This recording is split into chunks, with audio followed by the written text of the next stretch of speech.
জলিল ভাই সাওয়ালের মুসলমানই ছিল। হ্যাঁ হ্যাঁ হ্যাঁ, সেই মুসলমানই খেয়ে আসলাম ভাই। আসলে ভাই গোস্ত বাজার দেশে না, এই গোস্তটা দেশে কিনা ভাই, সেই গোস্ত ভাই। ওই লিটন দালাল ওই গরুওয়ালার বাড়ির পাশে বাগানের থেকে পরিষ্কার করে গোস্ত মাইপে একদম পাঠায় দিছিল জলিল ভাইয়ের বাড়িতে। হ্যাঁ, একদম দেশি গরু। হ্যাঁ, আমার কাছে ভিডিও পাঠাইছিল, আমার তো দেখে সেই পছন্দ হয়, আমি অর্ডার দিছিলাম। একের গরু হয়েছে, আমি ভিডিও দেখেছিলাম। হ্যাঁ, ভিডিও দেখে দেখেছি একদম দেশি গরু। হ্যাঁ, নিজের ফাঁদে নিজেই কি জন্য ডাকলে তাড়াতাড়ি কও, আমি গরু খাতে দিয়া ফেলাতে চলে আসি, তুমি বলে আমি তাড়াতাড়ি আসলাম। ঠিক আছে, খুব বড় একটা বিপদে পড়ে গেছি বেটা। তোমার আবার কিসের বিপদ? এই যে এই গরুটা, হ্যাঁ, গরু তো দেখলাম, তোর গরু তো ঠিকই আছে, তো কি আছে, কি করতে হবে? ডাক্তার আইছিল, হ্যাঁ, আজ 5-6 দিন গরুটার দাঁড়া রয়েছে বাপু। আচ্ছা তো ডাক্তার বলে গেল যে আজকের দিন যদি না আসয় তাহলে এই গরু বাঁচানি যাবে না। আচ্ছা আচ্ছা, তা আমি তো গরু শুয়ার কোনো লক্ষণ দেখতেছি না বাপু। তা গরুটার একটা কিছু ব্যবস্থা করা যায় না বাবাজি? রাত পোয়ালি ঈদ, তুমি একটা ব্যবস্থা করো বাপু। দিলে তো বিপদে ফেলে রাত পোয়ালি, গরুটা তো সবার কিনাই হয়ে গেছে, আমি কি করবো? হ্যাঁ, আমার তুই বাঁচা ভাব, তুই আমার পাড়া সওয়াল, আমার বিপদে তুই তোর বিপদে আমি বেটা। তুই আমার একটা ব্যবস্থা করি, আমার বিপদ থেকে তুই উদ্ধার কর। দাঁড়াও কাকা দাঁড়াও, আরে আমার যখন ডাকিছো ব্যবস্থা কেন হবে নি? আরে কতজন কত গরু চালা দিলাম, তোমার তো একদম সুস্থ সবল তাজা গরু, মোরা গরু পর্যন্ত চালা দিছি কত। দাঁড়াও, কি করা যায় দেখতেছি আমি। একবার একটু ব্যবস্থা করবা, ভাই বড় টেনশনে আছে বাজার। হ্যাঁ, আলামিন গোসাই। ও লিটন দালাল, হ্যাঁ কও কও, কি হয়েছে? আরে এটা গরু চালাতে হবে। আরে কিসের ভিতর কি কও তুমি? আরে আমার বড় ফোন হাতে নিয়ে আইছি, তোমার যদি এত ইয়ে মনে হয় আমি ভিডিও করে পাঠা দেবো না। ঈদ সামনে বোঝো না? আরে একদম সুস্থ সবল গরু, দাঁড়া দাঁড়া ঘাস খাচ্ছে আর মাঝে মাঝে হাম্বা হাম্বা করে ডাকতেছে। হ্যাঁ হ্যাঁ, ওই যে শুনেছ শুনেছ? আরে আমার বড় ফোন নিয়ে আছি সাথে, ভিডিও করে পাঠা দিচ্ছি, তারপরে তুমি দাম দর করো, কথা কও। হ্যাঁ হ্যাঁ, কি হয়েছে? ওই তুমি যা কইলে তাহলে ওইভাবে একটু ভিডিও টিডিও করে পাঠাও, দেখি যদি পছন্দ হয় আর এর ভিতর যদি কোনো অর্ডার টর্ডার আসে তাহলে আমি কিনবো না। কাকা, এটা তো কাম হয়ে গেল, আমি ভিডিও করে পাঠা দিছি, কত এক পকর হয়ে গেছে, তুমি কোনো চিন্তা করো না, কাম হয়ে যাবে নি, চিন্তা নিয়ে না, কাম হয়ে যাবে নি, হয়ে যাবে নি, হয়ে যাবে নি।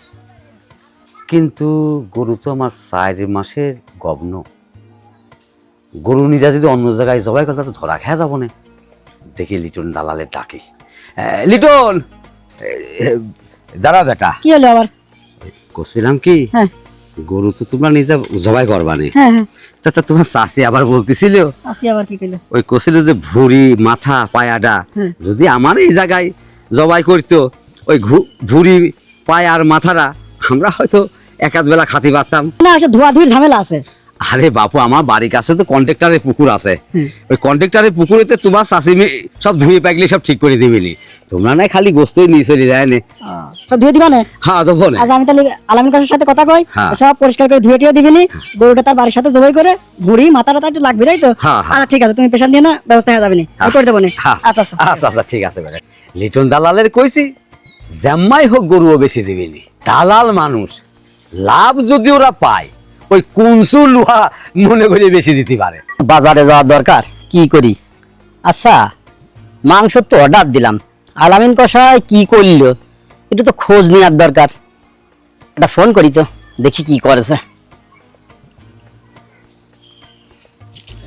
হ্যালো, আলামিন ভাই?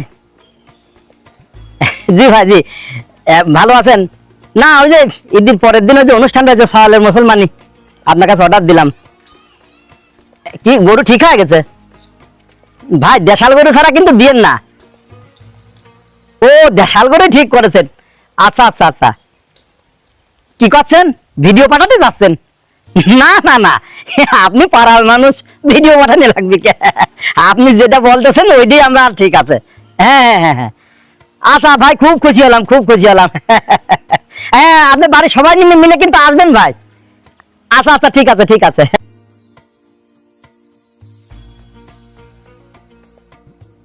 ভাই, হ্যাঁ ভাই, আপনিও কি জলিল ভাইয়ের সাওয়ালের মুসলমান দাঁত খাতে গেছিলেন? হ্যাঁ ভাই, আমিও গেছিলাম। আসলে কিন্তু ওই বাবরচি গোস্তটা রান্না করতে সেই রান্না, সেই রান্না একদম 100 হয়েছে। আচ্ছা, বলতেছিলাম এই গোস্তটা কার কাছ থেকে নেছে? এত সুন্দর গোস্ত সব জায়গায় পাওয়া যায় না ভাই, কিন্তু সেই মজার গোস্ত ভাই, সেই টেস্ট। হ্যাঁ, সেই টেস্ট হয়েছে। আসসালামু আলাইকুম মানু ভাই। ওয়ালাইকুম আসসালাম। সাইদুল ভাই, আপনিও আছেন দেখি? দাঁত খুঁচাচ্ছেন মনে হচ্ছে দুজনে, কি হয়েছে? ওই জলিল ভাই সাওয়ালের মুসলমানই ছিল। হ্যাঁ হ্যাঁ হ্যাঁ, তো সেই মুসলমানই খেয়ে আসলাম ভাই। আসলে ভাই গোস্ত বাজার দেশে না, এই গোস্তটা দেশে কিনা ভাই, সেই গোস্ত ভাই। কিটা দিতে পারে এটা আপনার ধারণা? আরে এই এই আমি ছাড়া এরকম গোস্ত কেউ দেয় নাকি কারোর বাড়ি? হ্যাঁ, জলিল ভাই কইছিল যে দেশি গরু দিতে হবে, তাই আমি ওই লিটন দালালকে কইছিলাম যে একটা ভালো দেশি গরু খোঁজ থাকলে আমার জানায়া। এই লিটন দালাল আমার একটা ভিডিও পাঠাইছিল গরুর, আমার দেখে খুব পছন্দ হয়েছিল। আমি সেই গরু অর্ডার দিছিলাম। ওই লিটন দালাল ওই গরুওয়ালার বাড়ির পাশে বাগানের থেকে পরিষ্কার করে গোস্ত মাইপে একদম পাঠায় দিছিল জলিল ভাইয়ের বাড়িতে। হ্যাঁ, একদম দেশি গরু। হ্যাঁ, আমার কাছে ভিডিও পাঠাইছিল, আমার তো দেখে সেই পছন্দ হয়ে আমি অর্ডার দিছিলাম। একের গরু হয়েছে, আমি ভিডিও দেখেছিলাম। হ্যাঁ, ভিডিও দেখে দেখি যে একদম দেশি গরু। হ্যাঁ, আনু ভাই কি হলো? পেটের মধ্যে খুব শাখান দিছে ভাই, হ্যাঁ, খুব শাখান দিছে। কি কর? এখন হ্যাঁ জাতি মানে ভাই, এই আমি গেলাম ভাই, গেলাম।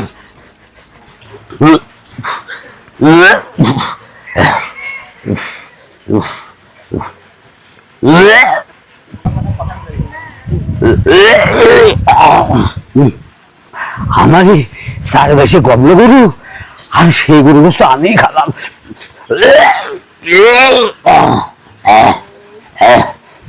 বমি হতে যাও তো হচ্ছে না। আমার অসুখ খালা গবল গরু গোস্ত আমি নিজেই খালাম, নিজের ফাঁদে নিজেই পড়লাম।